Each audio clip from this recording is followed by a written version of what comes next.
I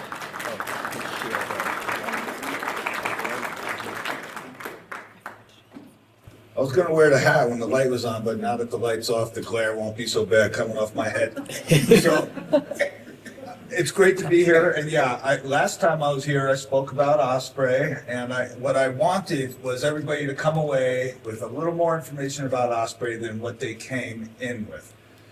And same goal is going to be for this Golden Eagle talk. I built this talk for the Hawk Migration Association, formerly of North America, but now it's just the Hawk Migration Association, and presented at the 50th anniversary it was in Duluth for the association. So this is going to be migration focused, but that makes sense for this awesome chapter that has the Jewel Basin hawk count, Mount Brown, and just a lot of hawk people in this chapter. So here we go. First, I just want to recognize some of the major players in the last couple of years. Adam Shredding. Adam's been with me for over about 13 years now.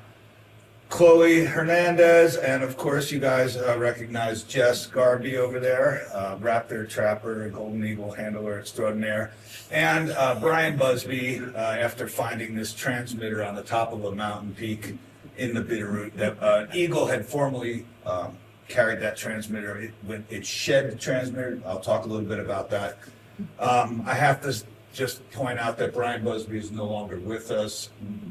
Our whole community, and avian research, conservation, it's a big loss. He died tragically in 2 days before Christmas of a very aggressive cancer. So you will see a few pictures of Brian. He was our science director. He was with us, first came to us in 2016. We hired him full-time with a grant from the Murdoch Charitable Trust, and he was just hitting the stride when this happened. So anyway.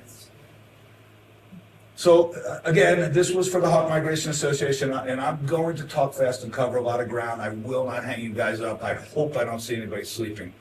As long as I keep looking this way, I won't watch people nod out. Anyway, just a little background on me. I came, like Dan Casey, I'm from New Jersey. I came out to Montana, and I wanted to do some raptor migration work, and I found out that nobody was really doing anything here, so I went out on a sort of quest to find a place to observe raptor migration. This is a picture of me at Rogers Pass. That's looking west down in Blackfoot Valley to Lincoln.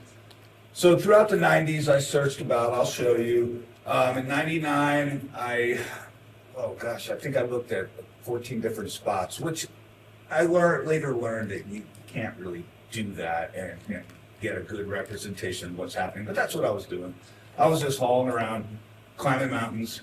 I tried to find places that I could drive to because I was hoping ultimately to start a banding station. And anyway, it was in 99 when we got on the Rogers Pass site, full-time monitoring in 2000, and in 2001 we began banding, and based on that, I founded Raptor View in 2004, and it was 20 years incorporated last year.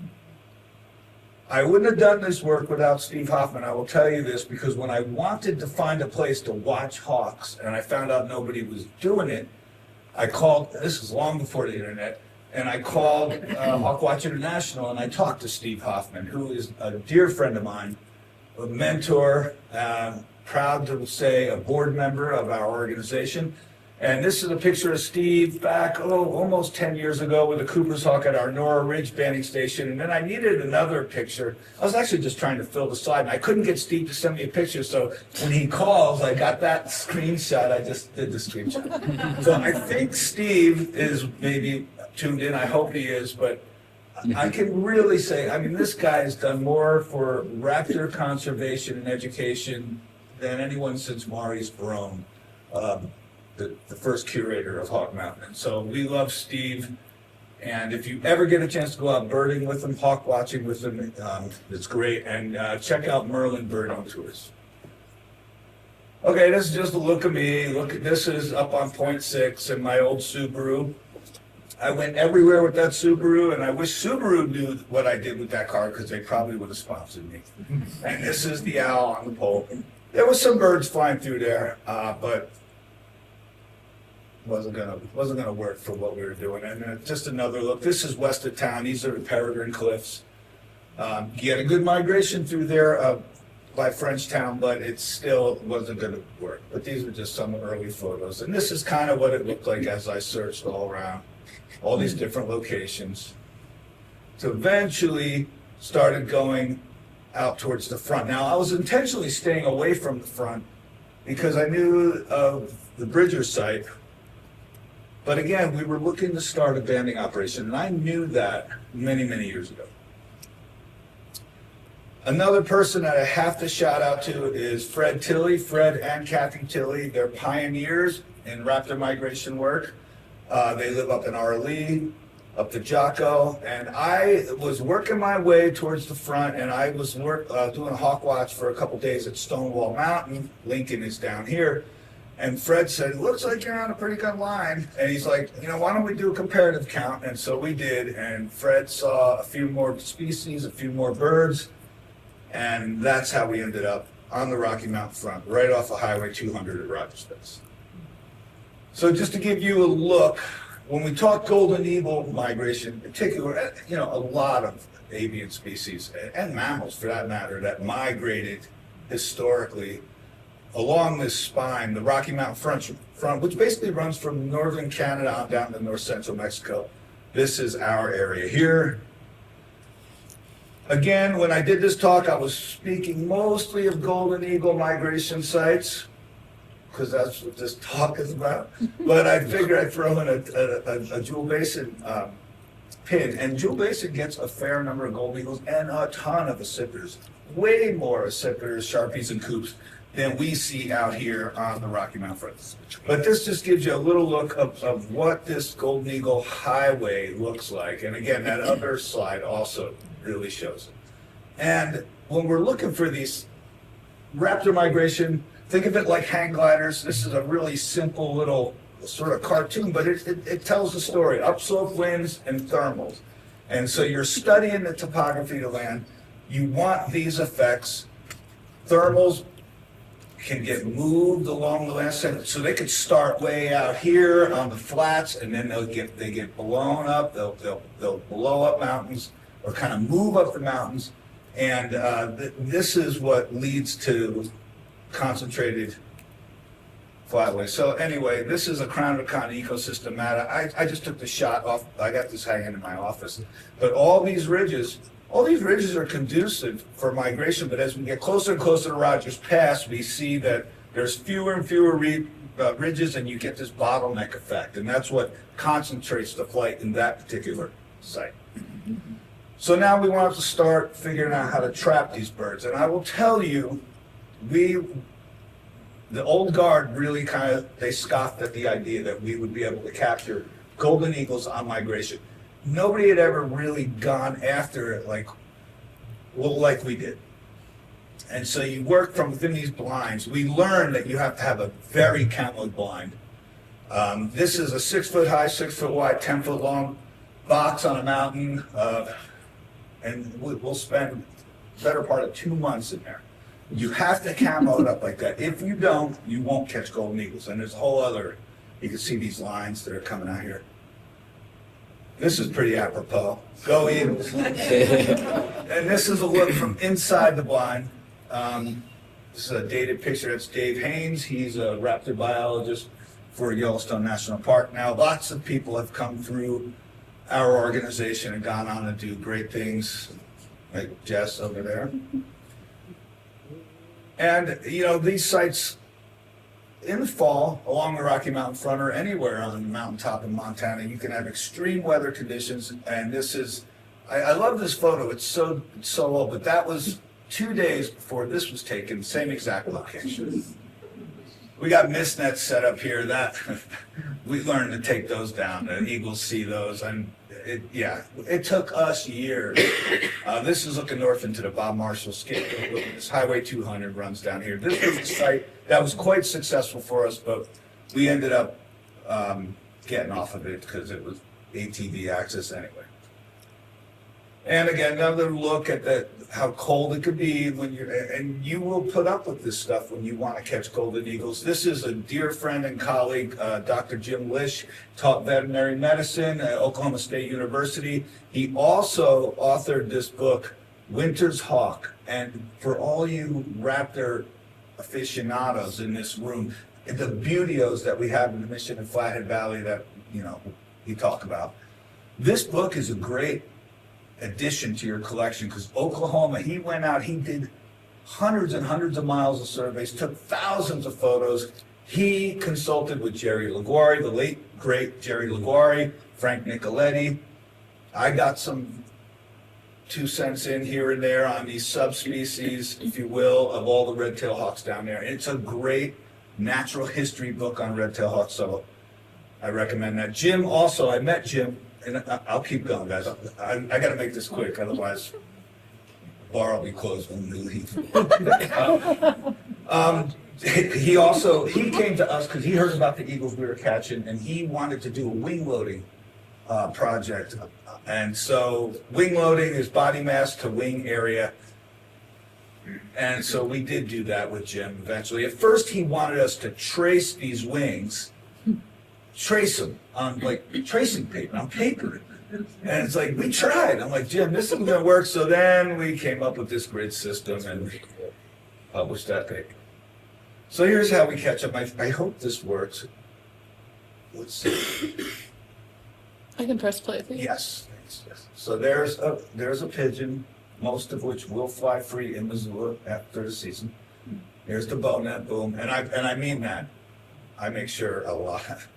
We take good care of our pigeons and starlings, and yes, I do let them all go.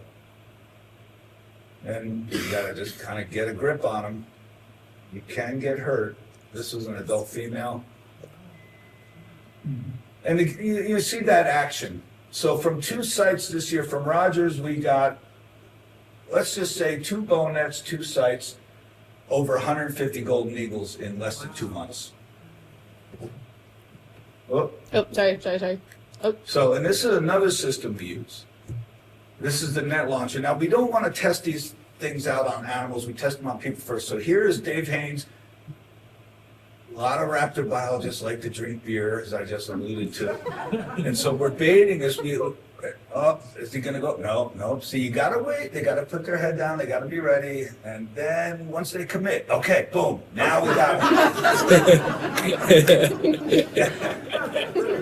And you have to run out, secure the bird. Don't get footed. All right. Yeah, save the beer. But and that tool was and so yeah, here we are. We ended up catching eagles, and this is Brian Bedrosian with Teton Raptor Center. I met him in 2006. Step Wilson came up in 2008. He worked for Golden Gate. He was the Raptor Golden Gate Raptor count, and he reached out to me about 10 times, and before I finally got back to him, and he came out, and sorry, and so he's been a dear friend, and lots of friendships and associations have come from these projects. But yeah, we figured out how to do it, and with this comes a whole line of research.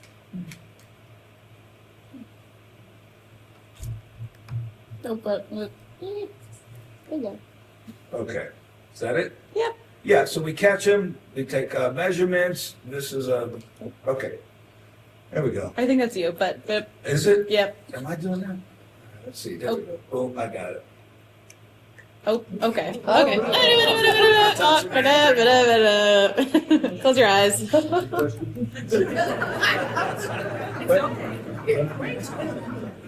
right. Don't touch anything, Rob.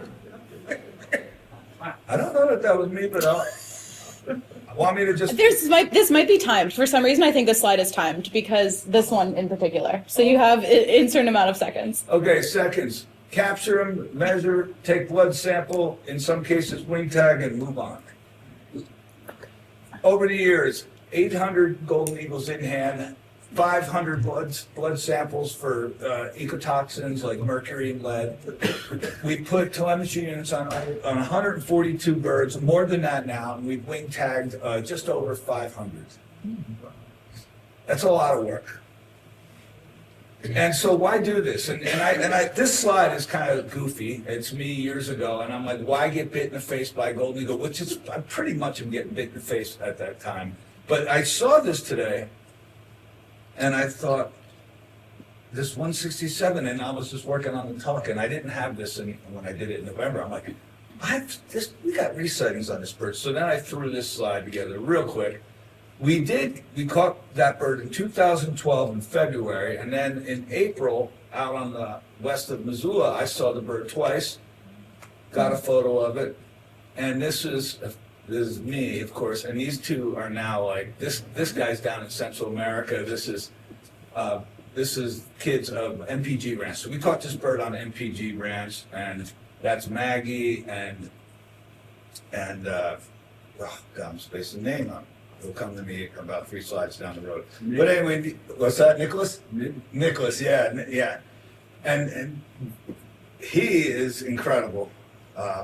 He has turned into a world-class birder and researcher. So it was kind of cool that I just remembered that. And I kind of like remember all these resightings we get, which there are a lot of them. I'll talk about that.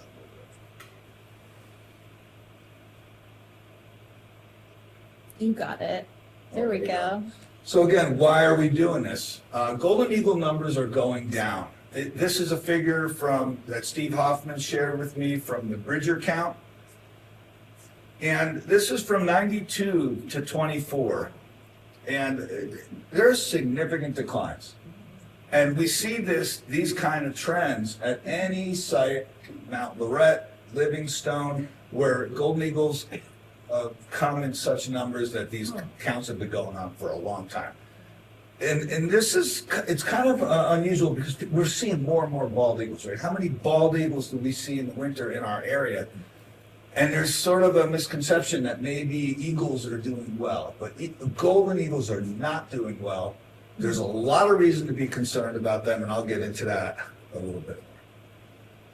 One of the reasons is there are many that we certainly see in the winter and in the fall, are coming from these pristine areas up in Alaska, BC, Yukon territories, and then they have to come down and deal with the stuff that we present to them. In this case, the Powder River Basin, power lines, and these are 3-phase cross-arm configurations. There's no insulators on these, and they're everywhere. And they're in an area where natural perch substrate is hard to find, so you're basically luring these birds in. There's other things coming up that are risky to golden eagles that I'll touch in on. Just the other day, I got a call about an eagle in a trap. It was one of our transmitter birds. We've had a number of our eagles, half a dozen of our telemetered birds caught in traps. It is a problem. Shooting is a problem, as we know. I put this in here.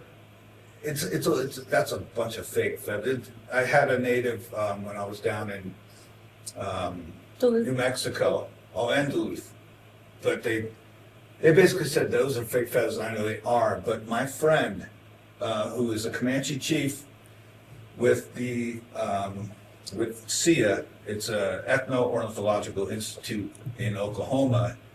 He's the one that told me, Rob, talk to people. The black market feather trade is real, and we need you could talk about it, and you could tell them that I said to talk about it. And he works very diligently to educate the young native communities as well as non-native to not participate in this illegal feather trade. And we know it's going on. Lead poisoning problem, vehicle collisions. This eagle did live and fly again, just so you know. And again, electrocutions, which I work really hard to identify problem poles and get them retrofitted. And we all knew about what happened up here in the Flathead Valley, right? With these guys that were shooting the heck out of all kinds. We know, I mean, heck, in the 90s, Me and Chad Olson caught a guy who was shooting rough-legged hawks.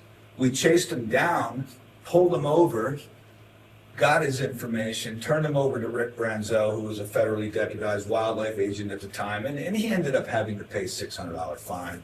Said he was shooting at coyotes, but he kind of snitched himself out because he wasn't supposed to be doing that on refuge land. But there was over 200 dead rough-legged hawks found in the valley that winter. And anyway, shooting is a problem.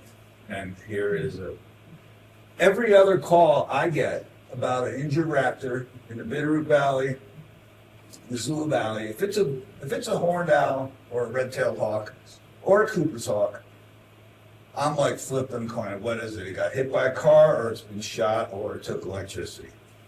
Way too many get shot. So it's really good to keep talking to young people and keep educating people about the value of raptors. I mean, raptors were once just persecuted, right? The Hawk Mountain, Pennsylvania, the first place where raptor conservation began was a place where people would go to shoot raptors. Thousands and thousands of them. It's still going on, unbelievably enough. So anyway, enough of that. I'm going to touch in on wing tag, telemetry, lead and mercury, and then I'm going to do a quick run on education. So wing tagging. We put these wing tags on. The data we're getting is incredible, and these birds get right back to the business of being eagles, sometimes an hour after they're caught or a day after. A number of our birds we caught at Rogers Pass will then pick up at Grassy Mountain, and they come right in, and we've got some incredible data. And the thing about this, when you're doing mark recapture or banding of raptors, when you just put that metal band on a bird with those hard to identify serial number, almost always it's a mortality when you do get a band return or if somebody finds your bird. With these, often they're alive and well in multiple encounters, and it really starts to give us a picture of what these birds are doing. Causes of mortality, yes, but longevity, movement data, habitat selection, it's incredible what we've been able to do with these tags. Anyway, this is kind of what that data looks like. On migration, and this is 04 to 23, 152 encounters of 110 individuals. So we do have some multiple encounters of individuals. And in the winter, and so for a 27% encounter rate, bird banding alone, for band returns for eagles alone is 7 to 8%. 90% of those or more are mortalities. On our winter project in the Bitterroot Valley, not as many, only 71 deployed, but a 63% encounter rate. Multiple individuals, multiple encounters. They do have a pretty high fidelity to their wintering areas, but not, let's say, like a red-tailed hawk that'll just sit in a field time and time again, year in year, winter after winter. You could sometimes find the same red-tail sitting in a given field or area. These eagles will move around more. They might be in the Bitterroot, move up into Phillipsburg or Mission Valley, but they will regionally they'll stick around. It's pretty incredible. And this is what those encounters look like. So here we got 250 encounters of 250 encounters of 153 individuals. So again, some we see multiples. But from Mexico to the Brooks Range in Alaska. And again, look at, all this along the Rocky Mountain front. This in here, going right through Wyoming. I'm going to talk a little bit about that, and I'll couple it up with the telemetry. But this is scary because the largest wind development on Earth is happening in Wyoming right now. This is what it looks like in Montana. Of course, a lot in the Bitterroot where we have a lot of eyes, a lot near Lincoln, but all over the place. You see a blue wing-tagged eagle, get a hold of me. These are our Alaska encounters. We've got 10 different eagles spotted in Alaska, which is pretty amazing. And this is Travis Booms. He's an eagle, gyrfalcon, raptor expert up in Alaska, and he has been responsible for getting a few of our birds. We had Travis visit with us this fall so we could share with him our trapping techniques. His mind was blown. I love it. I love being able to blow a mind of a guy like that because he's such an advocate for the eagle. He's going to take the techniques he learned from us, try and apply them to gun sight pass and some other areas. Actually, I may be going up to Alaska to hang out with Travis and see if I can help him set up some sites. So again, the mortality statistics, 72% of our birds are seen alive and presumably well, and nearly 30% are found dead, often though they are identified by that tag. A rancher in Texas might see that blue tag and think, and it just catches their eye. This bird was feeding on a dead jackrabbit in New Mexico and was hit by a car. This is up on Grant Creek Ranch north of Missoula, where I just like to set up carcasses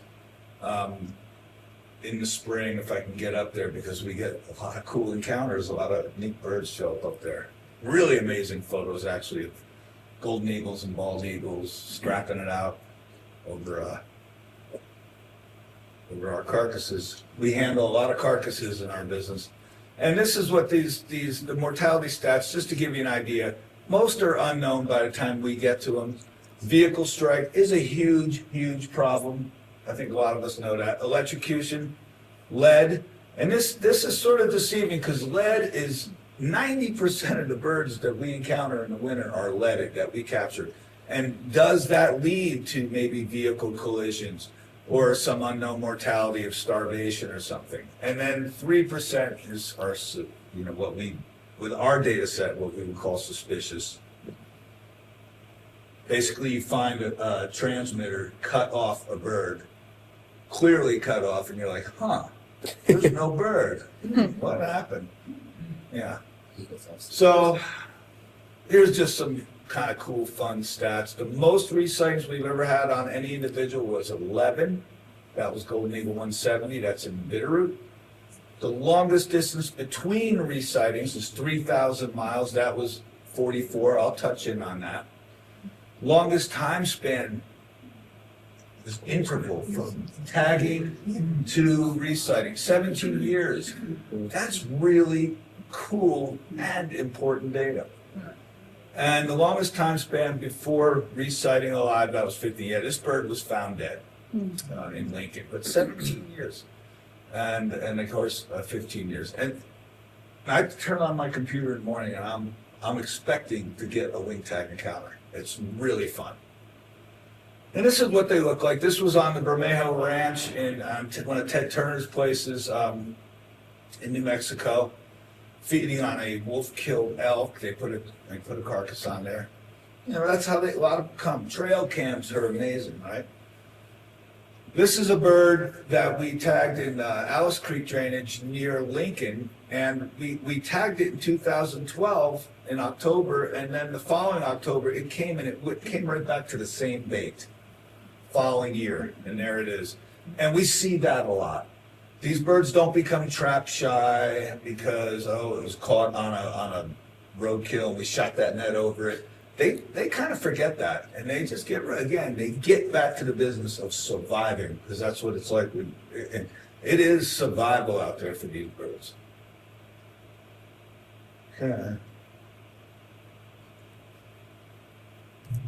Okay, this is a cool one because we have a couple encounters on this bird. It was tagged in 13 at Rogers Pass, encountered in 2014 in Canada, and then encountered and both in May. So May 31st, 2014 in Lundberg, Canada, and then May 18th, 2015 in Medicine Bow, Wyoming. And I pulled this out because, for one, it's a multiple encounter, but it's rare that we're looking down at wing tags.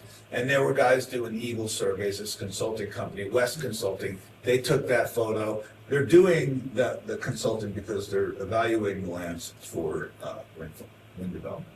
And listen, I don't want to crap on wind, but I will say this: wind in its current configuration, I'm not a fan of it.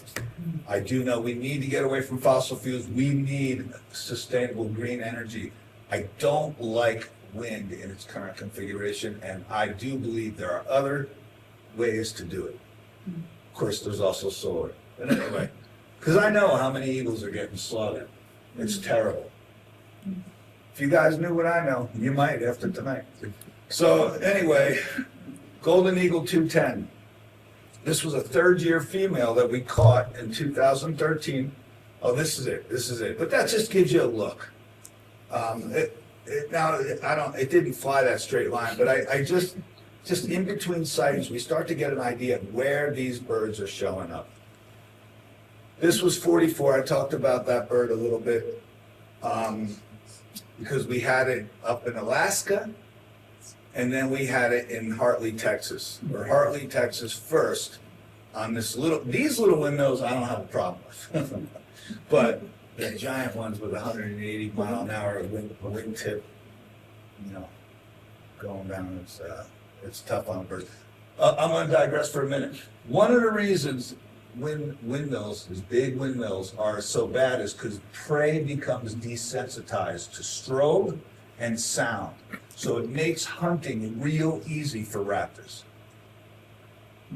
I don't need to go into that anymore. You can figure that one out, right? I mean, they're just sitting around, and they're easy pickings for raptors, and they learn that. So it kind of they get drawn in.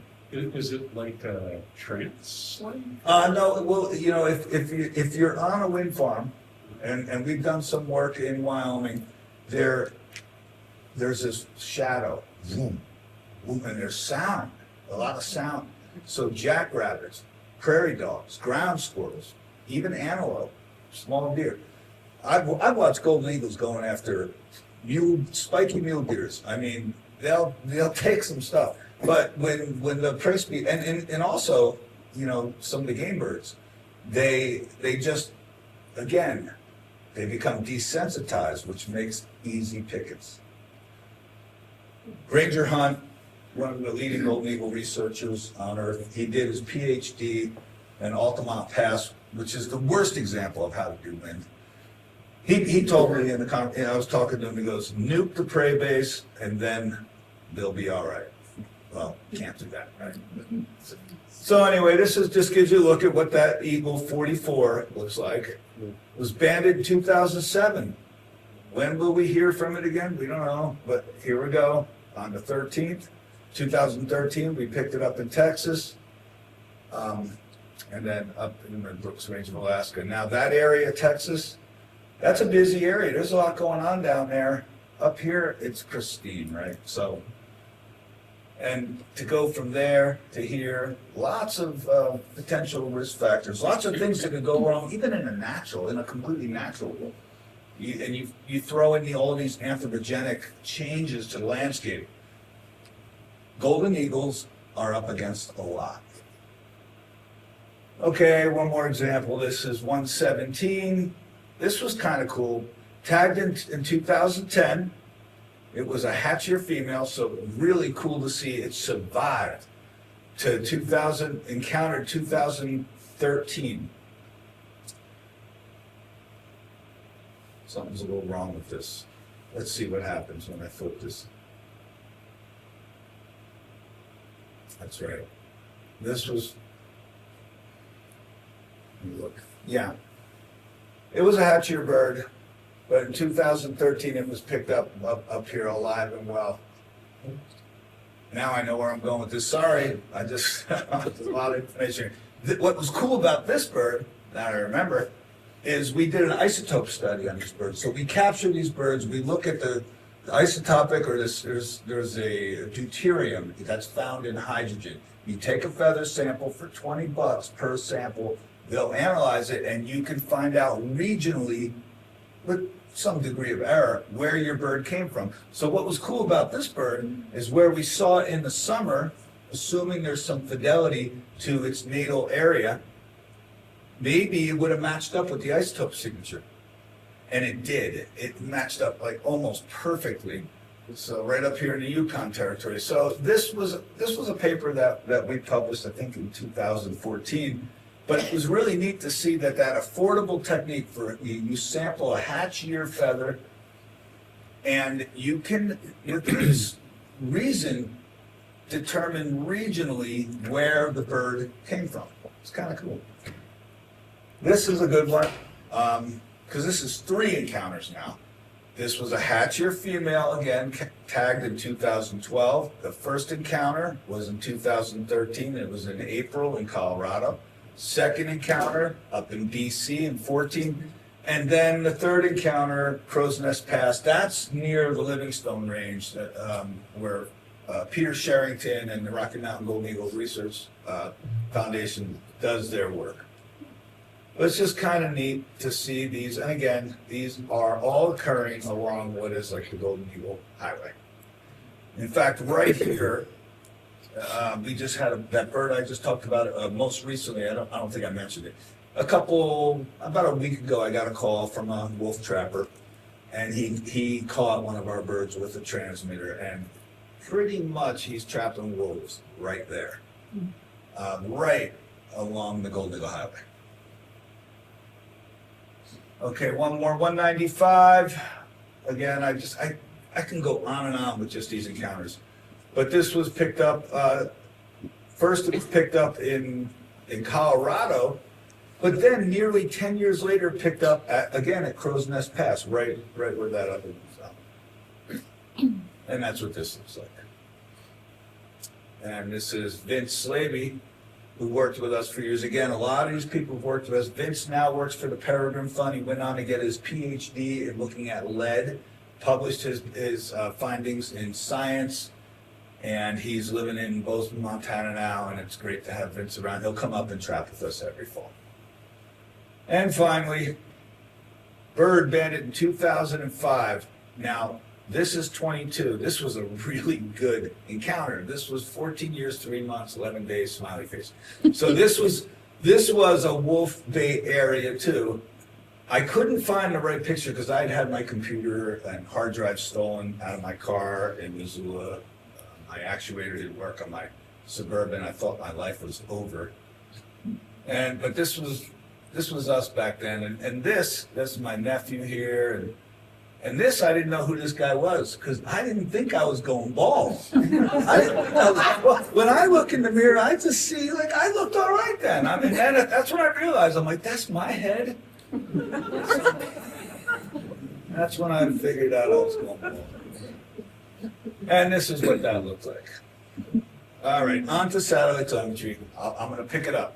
These units, this is an old school unit. That was maybe one of the first we put on. We fit them on the back of the bird. We use a backpack style transmitter. We use a breakaway harness with cotton stitching, and that is right on their sternum, just below, just about an inch or two off the furculum, or the, kind of right there. And we've had tremendous success with these. And the idea with the breakaway is that the bird picks at it, it drops it. We've got this technique has worked unbelievably well. And if you're really lucky, you see a cluster of points. And when you see a cluster of points like that, this was Sleeping Child Road in Bitterroot. It's either a dead bird or a drop transmitter. And we love it when we find a drop transmitter because it showed we gather this data, the bird frees itself of the tracking paraphernalia. We can then, for a fraction of the cost, refurbish the unit and redeploy. We love these, and we will be publishing a paper on this. We've got a ton of data on this. This is what it looks like. Of the 174 eagles we've put transmitters on, to me, this is pretty mind-blowing. The only other Raptor data set in North America that I've seen that surpasses this is Neil Cabracchi's rough-legged hawk data. But this is incredible. And again, I want to spring is the red, a little more diffuse, but then when you look at what did I do? It's okay. The blue really shows that fall migration. And then I just want to point out this Wyoming. If this were a river, it's all flowing through Wyoming.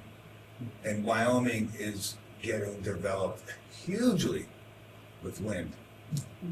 I didn't want to be so negative on this. And, we'll see. There could be positive outcomes that are going to happen from this. But anyway, and this is when we take our tracks and we overlay it with all of our wing tag counters. So they complement each other quite well. But again, So these are just some cool birds. A lot, the stories, every one of these birds has a story. If you heard me talk about the osprey, it's kind of the same thing. We are locked into these birds and we check on them weekly.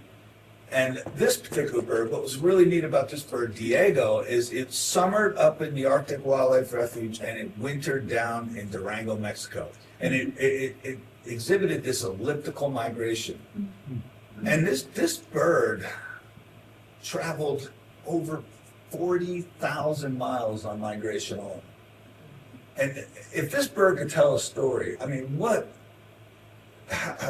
fact that this bird was captured as an adult, we've tracked it for all these years. We believe the transmitter just kind of petered out. So it either is still carrying the transmitter around or it dropped off. But just really, really cool information. And I can't, in the summer, about 1,000 square miles. And then in the winter, about 1,500 square miles. But they pretty high fidelity to its wintering area, which was pretty neat. And this bird had it figured out.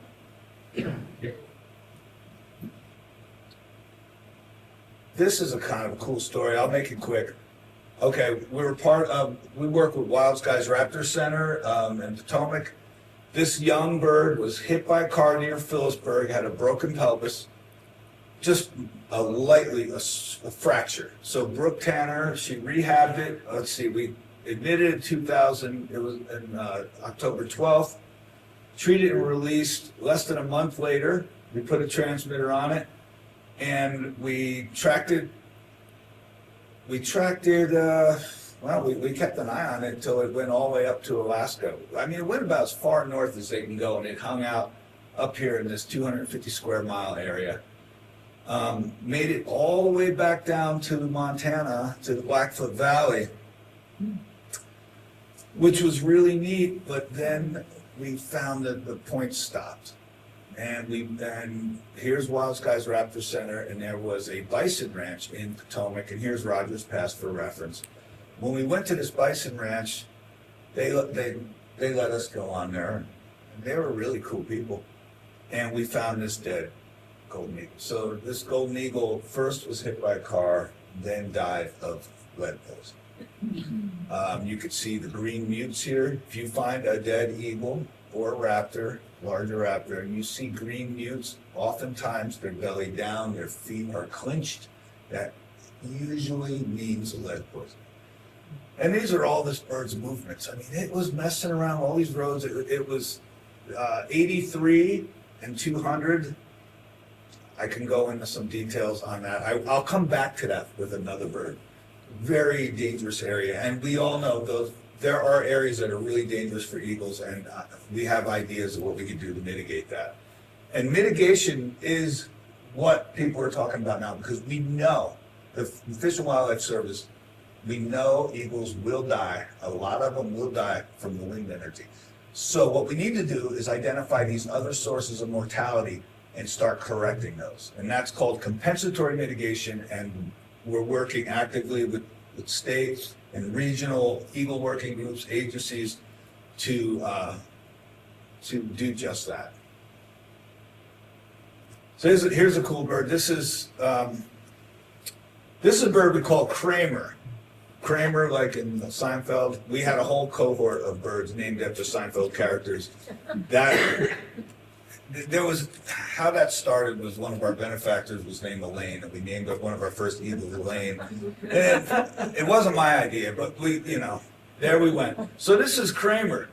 Kramer was captured at Rogers Pass, headed south, and then just did this dog leg east, which we were like, what is this bird doing?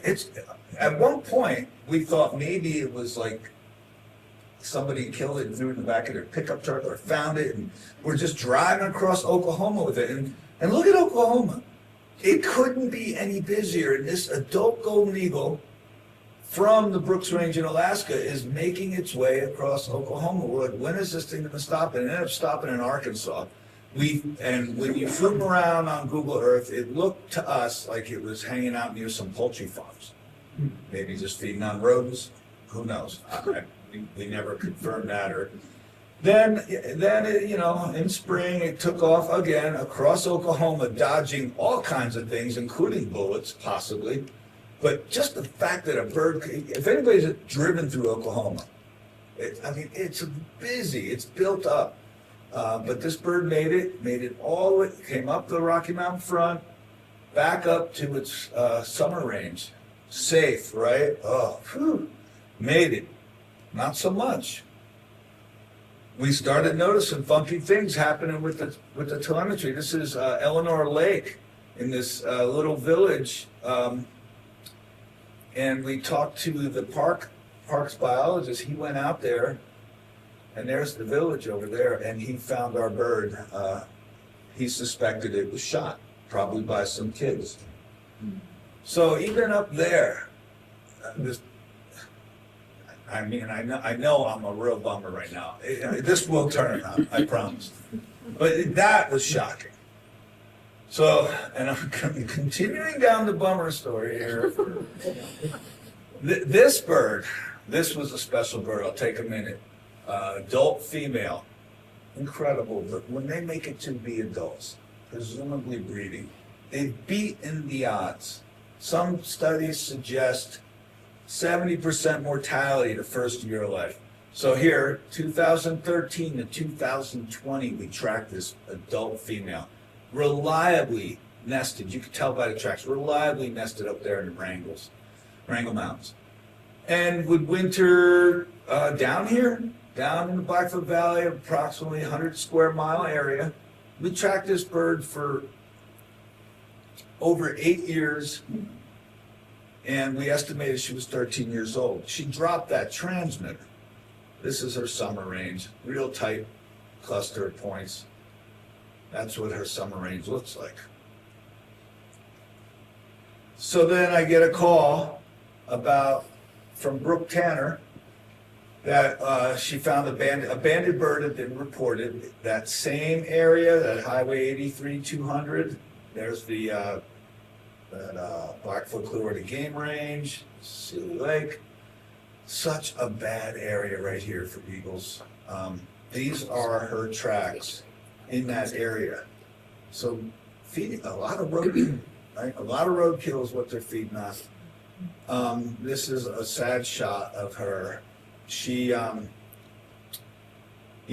hit by a car. She didn't make it. She did not have the transmitter on. The transmitter had been shed years earlier. So it was good to see that unit was shed, and actually we recovered it in Lincoln. But she didn't make it. So when you take a bird of that caliber out of the breeding population, you just know that this is happening over and over again. And this is scary to golden eagle biologists or anybody interested in golden eagle conservation. So this is something we worked on with Silly Swan High School kids. The Department of Transportation did not want anything to do with this. We are revisiting that now. We think these signs should be up in certain hot areas. If you guys know of any hot areas that you think are dangerous, we want to get these signs up to give people at least a heads up, like a deer crossing or something. Again, compensatory mitigation. This bird's tracks, N of 1, told us what 64 eagles with adult golden eagles with transmitters told us. This is a paper we studied. It's a movement model to identify critical areas, which is important because these data are being used to help cite wind farms. I'm coming back to that again because I can't emphasize enough how bad these can be if they're put in the wrong locations. And again, this paper is so worthwhile because land managers, agencies, industry are looking at these data that we provide them, even on individual bird data basis. But what's really kind of neat is this bird, unfortunately, that got killed the way she did, but her tracks told us exactly what all the other birds told us. Okay, and again, we don't just catch these birds, put tracks on them, and ooh and ah on our computers. This is over a dozen peer-reviewed manuscripts that have come out with the use of our tracking data. Finally, one that's kind of a cool story. I just threw this together. You can tell this is such a well done slide. This is a fun story. We caught a bird. We're trying to target migratory birds primarily, but we targeted a bird from Blue Mountain. We named her Leaper. I don't know where she got that name either. This is up O'Brien Creek for anybody who's half familiar with Missoula, near Blue Mountain. And when you look up there, that's where Leaper nested. So we knew about Leaper. Well, that's cool, awesome. So then we caught this turkey vulture named Ziggy. Let me look at this. So we caught Leaper 2020. 2022, we recaptured her, luckily, took the transmitter off her. We didn't need any more information on her. We knew what the deal was. So we got rid of now. In 2019, we caught Ziggy. In 2023, Ziggy went down. What happened was we found, this is the first time this has ever been documented, telemetry data. So here's Ziggy's tracks. In and out, I believe Ziggy was a male, but I'm not sure. I have the data, I just didn't have a chance to find. I wanted to look at it, I just didn't get to it. But here's Ziggy, nesting somewhere over here, but has to make these forays past Leaper.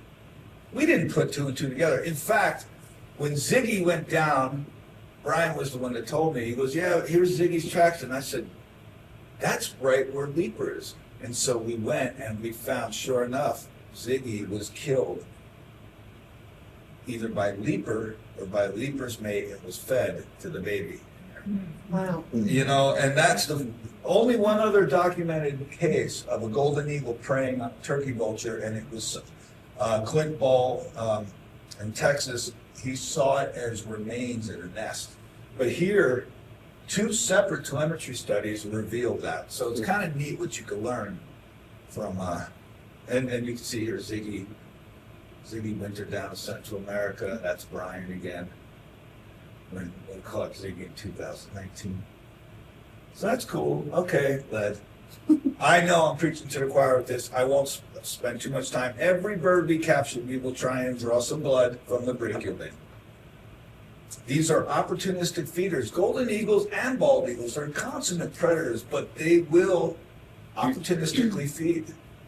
They're not obligated like scavengers, like vultures, but they'll grab some roadkill and anything else when they can get it. This is a cool picture. This is, of course, a young bald eagle or golden eagle mantling, trying to keep this adult bald from getting on that meat. We had a series of photos that was pretty neat. In the end, the golden eagle won out.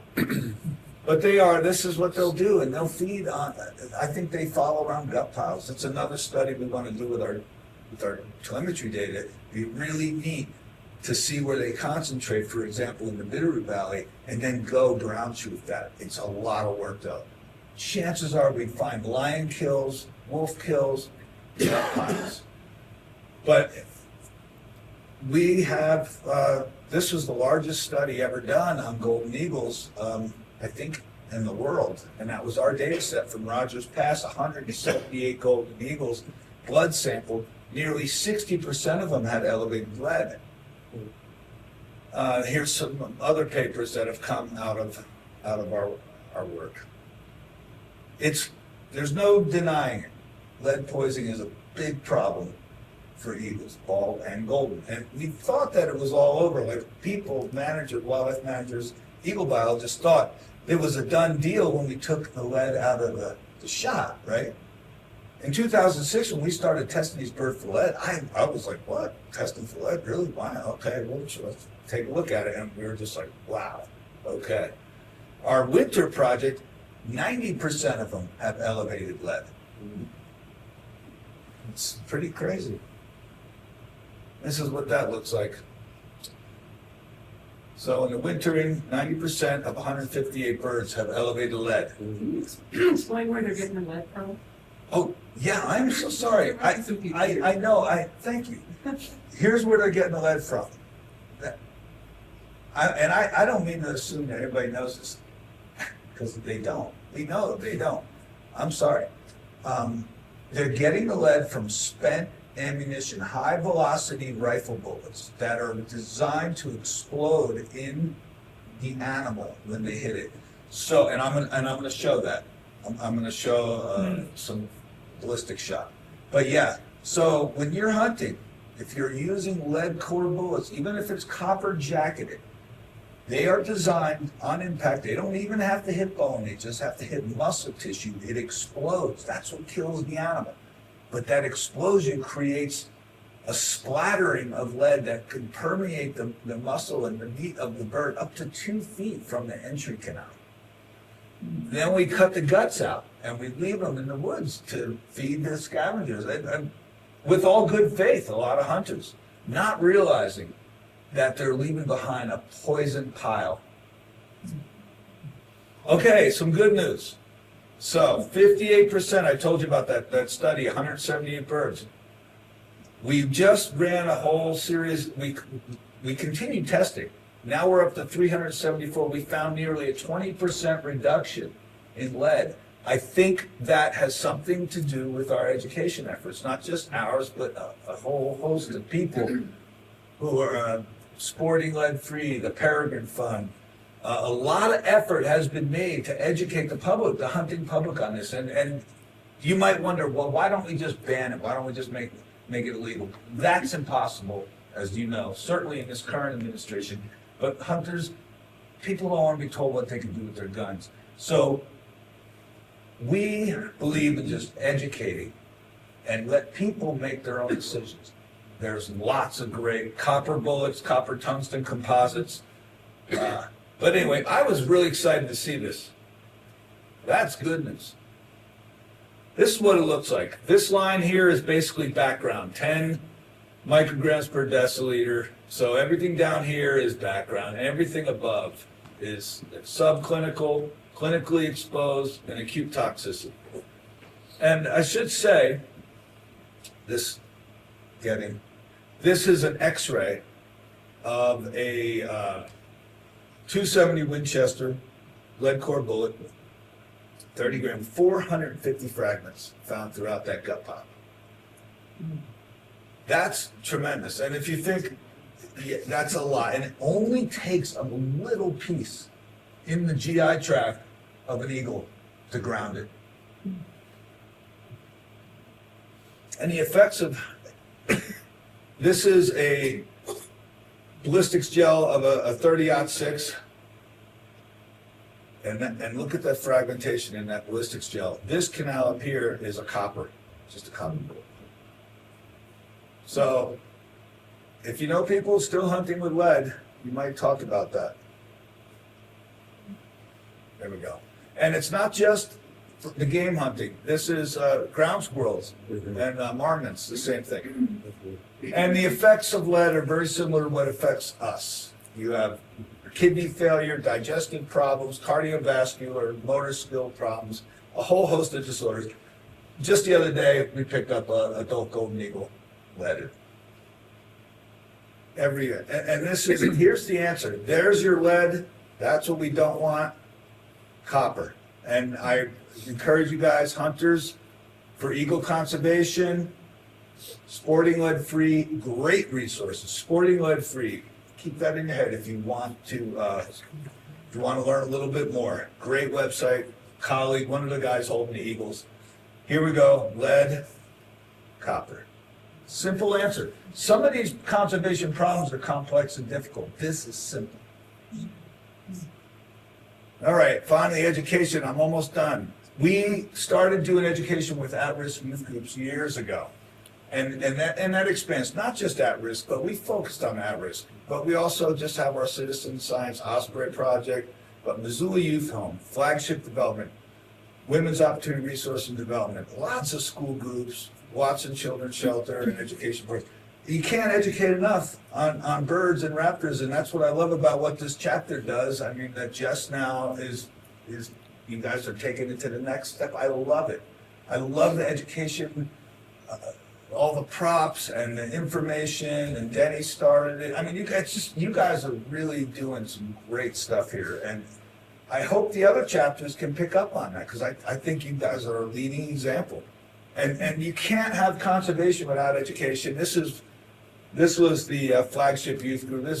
See, I was probably going bald there too, but I got a hat on. But look at the look on her. Now, we don't generally let the kids hold birds like that anymore, but, you know, I was banding them, and just that look, that awe, that's what we want in the kids, because the future of conservation is with the kids. You can't have a conservation without educating kids. Sealy Swan High School. Jess, can you imagine all these people in the blind? No. Yeah, yeah. No, thank you. Stuck in the trees and everything. Well, we are so close to done. I'll help clean up. Really, youth homes, these are all dated photos, obviously, but we continue to do these. A couple of years back, I was at the Iron Horse in Missoula, and somebody buys me a beer, and I see this family sitting across the way, and I'm like, oh, I don't recognize that person. I take a sip of beer, and then I'm like, oh, I gotta go to the bathroom. So I walk over, I'm like, hey, thanks, man. And he's like, hey, Ron, remember me? And he said his name. He was a kid with Missoula Youth Homes. Now he's got a family. He's doing well. He goes, I never forgot the Raptors, man. And his kids are there. He goes, I always tell my kids, we look at them. I'm like, man, that's good. I get chills right now thinking about it. That's how we can all help make a difference. Right? Just talking about how cool Raptors are. And anyway, with that, I'm done. Holy cow. Thanks for staying with me.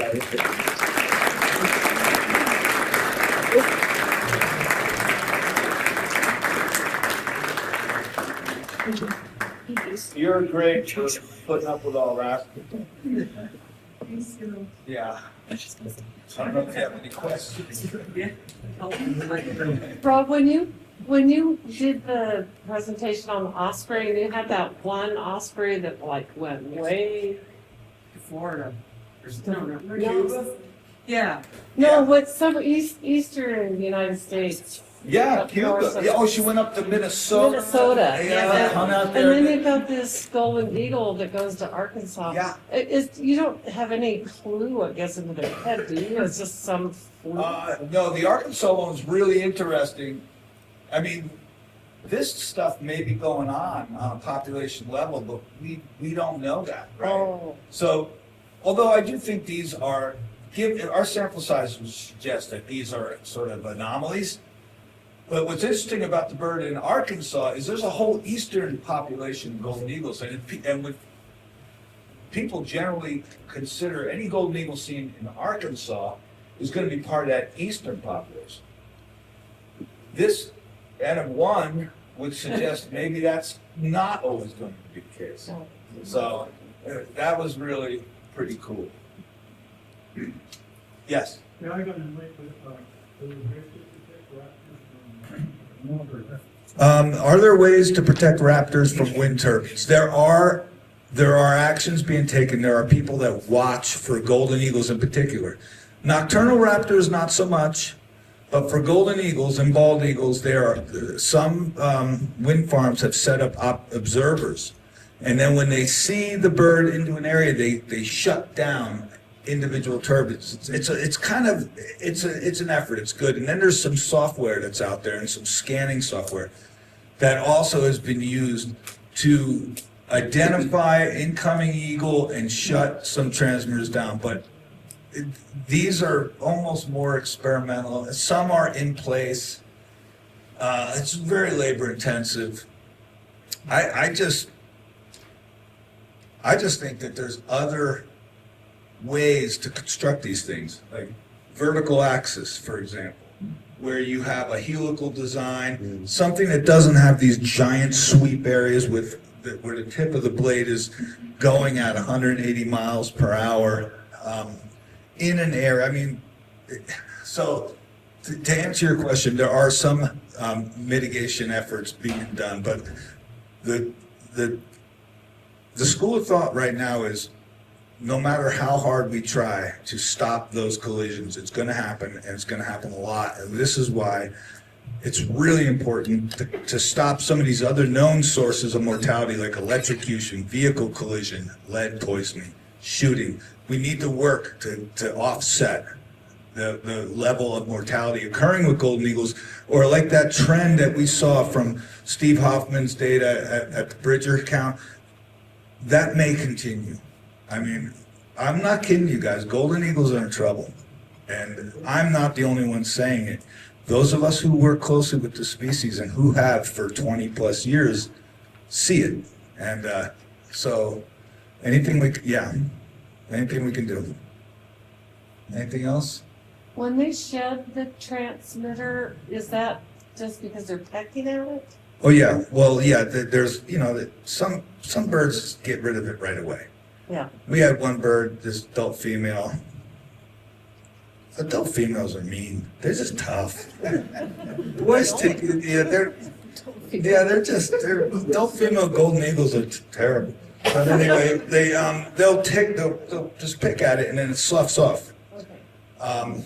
We had one we caught twice, and both times within a week she just took that transmitter off. We were like, okay, no more. Dan, do you have a question? Not a question, just I want to reinforce on the lead thing. If anybody in your family or circle is reluctant to make the switch to copper, keep in mind, it's not just the gut piles, it's the venison that's in your freezer.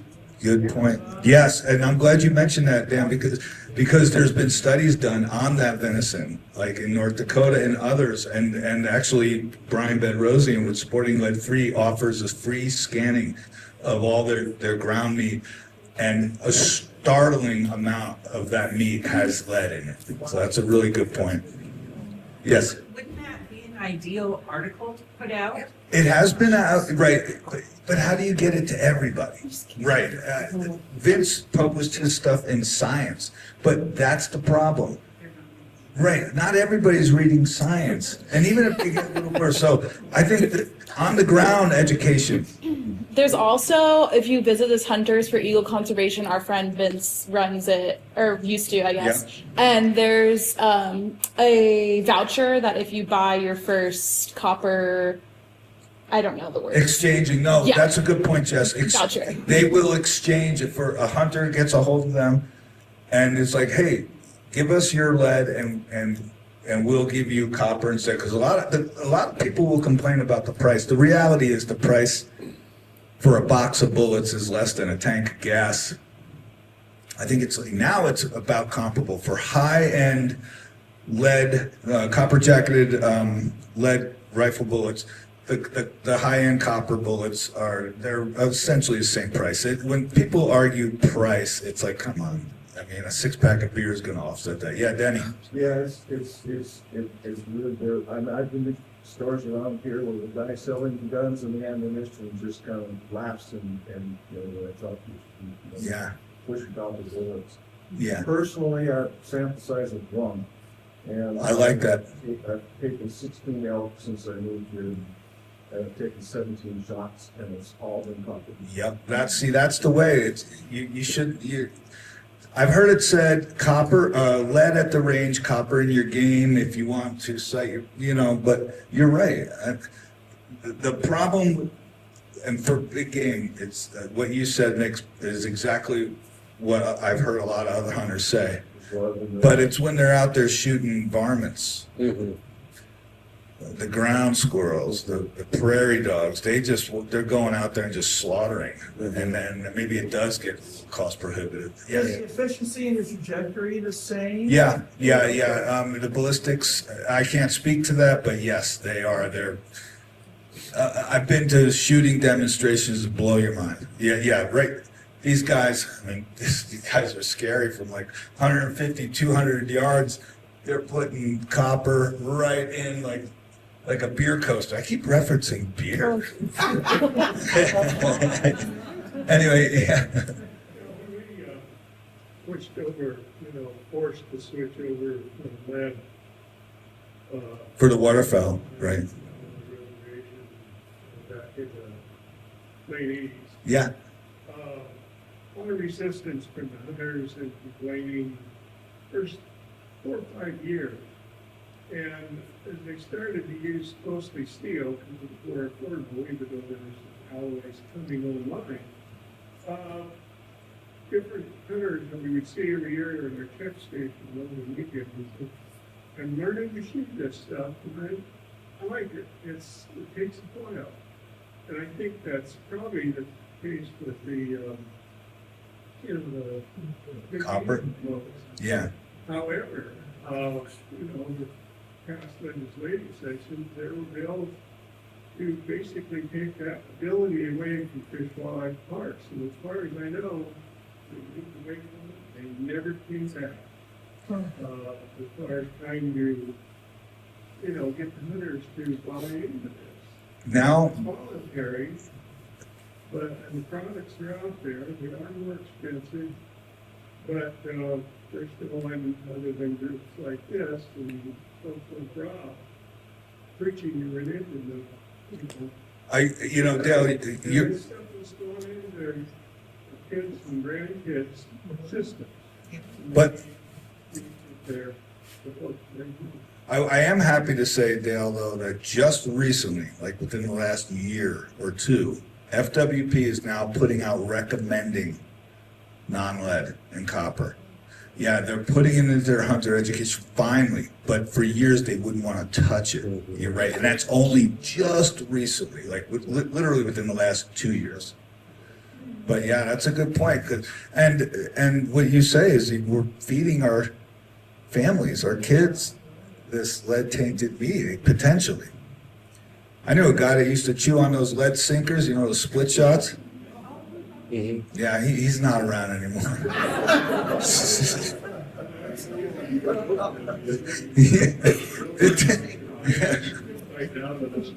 Yeah, right. Yeah. What's the northern end and the southern end of the migration? Oh, for the Goldens? The northern end is, for us, it's been the Brooks Range in Alaska, but it could go up to Nunavut province in Canada, which is further north, well within the Arctic Circle. But I think the southern extent was pretty much that mid-latitude Mexico for our migrants. Now, the golden eagle is Mexico's national bird, so there are resident golden eagles that nest further south in Mexico. But for all myself and my colleagues, the furthest south any golden eagle has ever flown with a transmitter or been seen with those wing tags is like central Mexico. Yeah. We haven't had any go to Cuba yet. Yes. So, do you have people that come up to Rogers Pass, like we have people going up to Jewel Basin just to observe, just to be part of it? We do have folks that'll come up with us because you're trying to trap these really very wary, stealthy birds. To sit in our trapping blinds, I think I would love to share that with you guys, and maybe you could get with Jess and she could track me down, because she's good at that. When it comes to, if you really you should do a field trip. Yeah. That's what I'm saying, and we could work it out, and we could bring. You saw those groups. What we do sometimes is, because we only have this box on the mountain, where you have to be incredibly stealthy. You were in this 6 foot high, 6 foot wide, 10 foot long box. And sometimes there's 2 dogs in there with us, maybe 3, but we could all squeeze in there.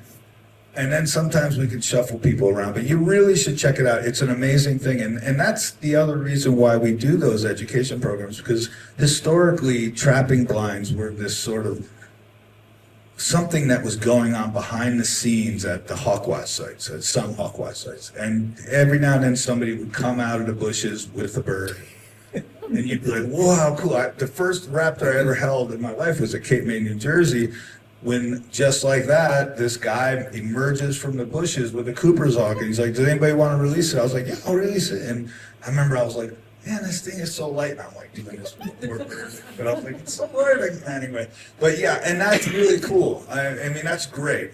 But we wanted, again, with the at-risk youth, that's how it really started, to bring those kids that would never have an opportunity. But yeah, now it's great to share what we do It's not a drive-up site. It's a hike. Yeah, And good point, Yeah. all right. all day, being quiet in the blind.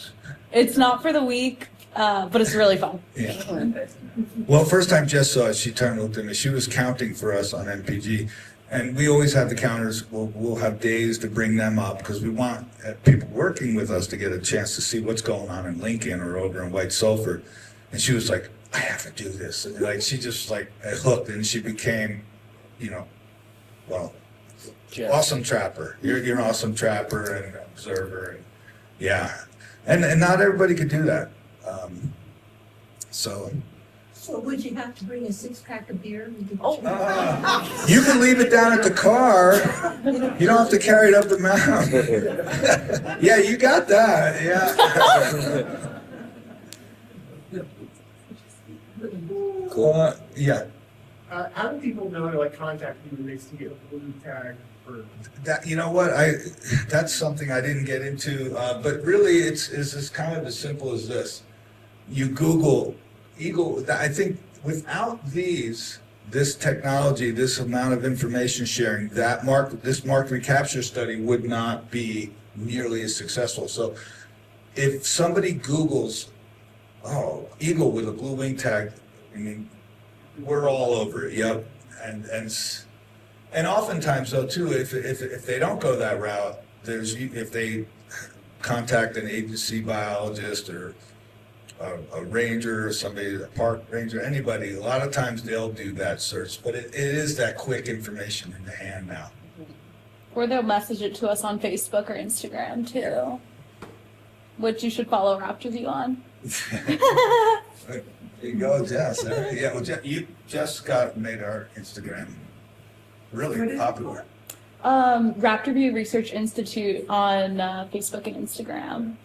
Raptor View. All right. Well, you guys have been like super great, so thank you. Thanks, Rob. Well, thank you.